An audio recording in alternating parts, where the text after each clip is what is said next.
reimburse dana pendaftaran, dana hidup bulanan, dana buku, dana kedatangan sifatnya khusus. Saya kasih keterangan. Maksudnya apa? Dana kedatangan ini hanya bisa diajukan bagi teman-teman yang tinggal di lokasi studi, namun berasal dari lokasi lain. Ya. Lokasi lain ini pun ada ketentuannya. Kalau misalnya lokasi lainnya itu masih berdekatan, itu kalau tidak salah tidak boleh. Kayak misalnya Jabodetabek, itu kalau tidak salah tidak boleh. Gerbang Kertosusilo kayaknya juga tidak boleh, tapi tidak tahu ya. Setahu saya, nggak tahu, coba nanti teman-teman yang dari Gerbang Kertosusilo, misalnya orang Sidoarjo ke Surabaya, bisa nggak nyairkan SA ini atau settlement allowance ini. Kemudian dana asuransi kesehatan, ini sifatnya juga khusus. Ini bagi teman-teman pemegang BPJS yang tidak dibayari oleh pemerintah maupun pemerintah daerah. Ya. Jadi dana BPJS-nya teman-teman bayar sendiri. Ya. Ini akan dibayarkan oleh LPDP itu masuk ke kelas 1. Kelas 1 ya. Jadi walaupun teman-teman BPJS-nya itu kelas 3, tetap aja diajukan, tidak apa-apa, nanti cairnya sesuai dengan kelas 1. Kayak gitu. Dana asuransi kesehatan. Bagi teman-teman yang CPNS, yang PNS, atau yang mungkin BPJS-nya ditanggung oleh Pemda, itu tidak bisa mengajukan ini. Kemudian dana transportasi ini khusus hanya untuk pesawat. Ya. Kalau tidak pesawat, tidak bisa. Tunjangan keluarga ini khusus hanya untuk S3. Ya, jadi bagi yang mengambil program doktoral, tinggalnya di luar di luar domisili yang sebenarnya bersama keluarga, ya itu bisa mengajukan tunjangan keluarga. Oke, itu yang bisa kita cairkan di awal, teman-teman. Kemudian yang saya sampaikan berkaitan dengan living allowance atau dana hidup bulanan. Jadi dana hidup bulanan itu mekanismenya ada 2. Yang pertama, mekanisme manual diajukan pertama kali via Simonef. Jadi ketika teman-teman ini sudah mulai studi, ya kan, nanti teman-teman akan mengajukan LA kayak gitu. Nah, untuk syarat-syaratnya, teman-teman coba cek di sini. Kami sudah membuatkan panduannya di bit.ly/panduan UNER.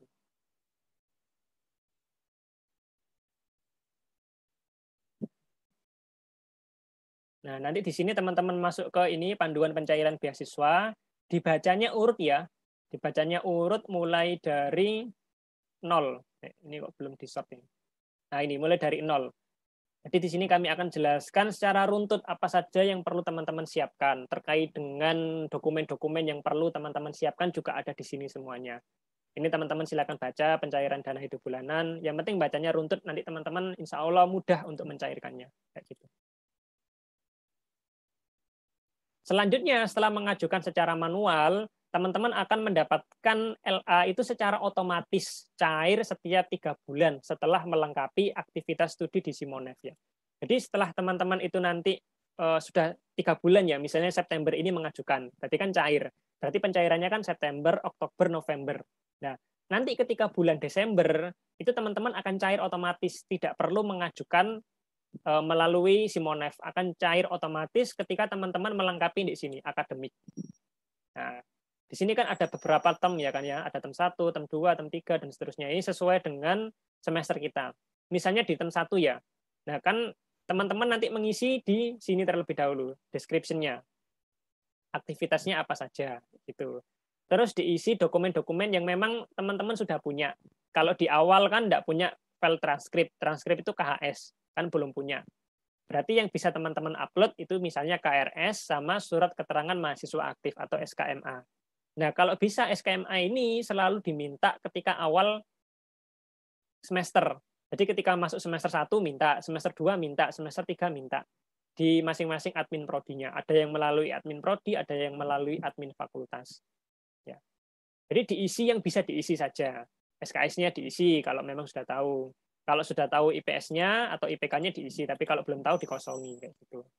Ini harus teman-teman update tanggal 20 sebelum masa pencairan. Ya, saya ulangi ya. Ini harus teman-teman update tanggal 20 sebelum masa pencairan. Jadi misalnya seperti ini. Saya kasih simulasinya ya. Misalnya teman-teman itu masuk bulan Januari misalnya ya. Misalnya masuk bulan Januari. Berarti ini kan pertama kali teman-teman mengajukan LA secara manual. Artinya LA itu akan cair di bulan Januari, Februari, dan Maret. Next, untuk selanjutnya, bulan April, LA itu akan cair secara otomatis. Nah, sebelum cair di bulan April, di bulan Maret, tanggal 20, maksimal itu harus melakukan update aktivitas studi di Simonev, seperti yang tadi saya sampaikan. Description studinya diisi, KRS, SKS, kemudian IPS kalau sudah ada, dan yang lain sebagainya. Baru kalau tanggal 20 ini sudah diisi, biasanya akhir bulan itu akan cair LA-nya teman-teman. Akhir bulan Maret atau awal bulannya ya. Akhir bulannya atau awal bulannya.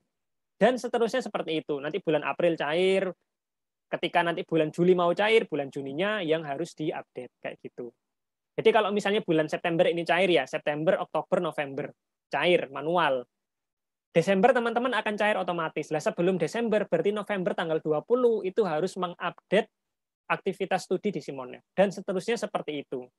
Jadi teman-teman jangan sampai lupa untuk mengupdate aktivitas studinya. Biasanya lurah nanti akan menyampaikan untuk mengingatkan di grup ya, di grup Awardee aktif kayak gitu ya. Kalau teman-teman lupa, teman-teman nanti harus mengajukan secara manual. Nggak hangus, cuma teman-teman harus mengajukannya secara manual dan mungkin akan agak lebih lama terkait dengan pencairannya. Kayak gitu. Itu konsekuensinya. Kayak gitu teman-teman ya. Oke. Ya, jangan lupa download panduannya di bit.ly/panduan UNER. Oke, sedikit itu sharing session-nya. Jadi saya tidak nyampaikan banyak. Mungkin teman-teman yang ingin berdiskusi berkaitan dengan unek-uneknya teman-teman untuk masa studinya ke depan, saya persilahkan bisa dipandu baik Mas Hamdi maupun Mas Maftuhan. Mungkin teman-teman ingin sharing-sharing kayak gitu. Monggo. Belum ada yang cair, Mas. Belum ada yang cair. Lah kayak gini, Pak Salim saya. Jadi saya kan ngisi ini yang box yang ini kan. Terus yang bawah ini juga saya isi, Pak. Lampiran-lampirannya ini. Langsung saya filenya ya. Ini kan LOE, Pak ya. Ini saya juga lampirkan. Ada LOE, kemudian ada ini kartu tanda peserta ujian sama bukti saya bayar seperti itu. Lah, teman-teman ini biasanya ada yang terkendala di sini. Nah, ini kayak kemarin Mbak Nanda tanya buktinya hilang misalnya gimana. Saya sarankan minta ke teller bank. Biasanya teller bank masih nyimpan. Tapi banknya ternyata WFH, Mbak ya. Sampai sekarang masih WFH, Mbak.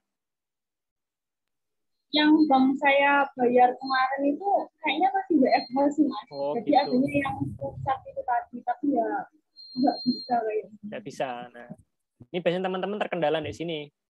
Makanya kalau ada apa-apa, saya sarankan semua berkas-berkas itu harus harus di backup ya. Jangan sampai teman-teman kehilangan berkas-berkasnya.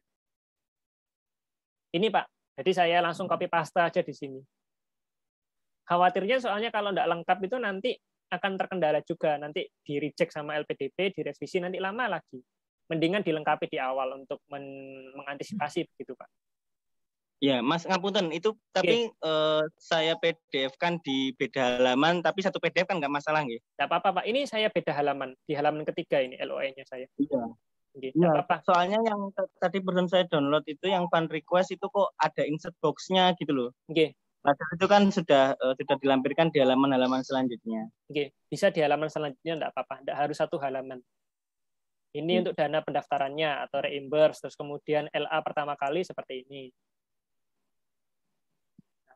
Di LA ini agak cukup banyak dokumennya. Ada SKMA, kemudian ada KRS, ada KTMS, ada LOA, ada kalender akademik.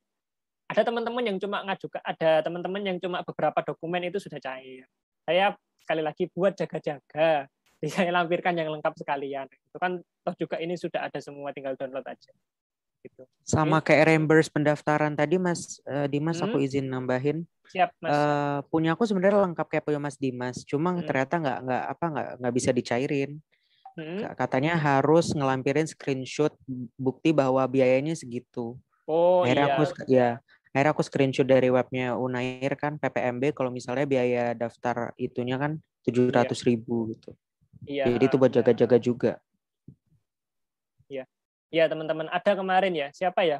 Mbak Nanda ya waktu itu Mbak ya, yang bilang ke saya kalau harus pakai bukti kalau dana pendaftarannya sekian ya Mbak Nanda. Iya Mas, sama lampiran foto pembayarannya harus juga ada. Kayak gitu. Harus lengkap.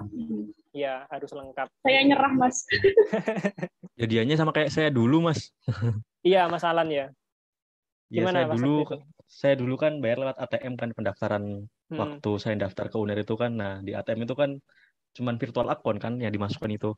Iya. Nah, LPDP-nya itu minta jelasnya virtual, meskipun tertulisnya virtual account itu kan hanya nomor aja kan, hanya nomor kita NIM kan. Nah, akhirnya nomor pendaftaran kita kan. Nah, akhirnya ya bener sampaikan oleh Mas Umar tadi ya. Dari LPDP minta buktinya bahwa saya pendaftaran UNER itu 700.000 itu dari mana gitu sih. Terus saya juga disuruh screenshot. Nah, itu terus problem solve. Iya. Kadang beda case itu beda case. Case-nya sama tapi kadang treatment-nya beda ya. Ya kita ikutin saja apa yang disampaikan sama di Simonev itu biasanya nanti akan ada keterangannya yang kurang-kurang apa. Karena beda orang nanti kemungkinan besar beda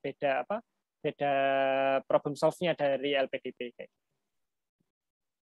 Oke ya, itu terkait dengan dana pendaftaran. Terus untuk LA kayak gini, tadi cukup lengkap ya.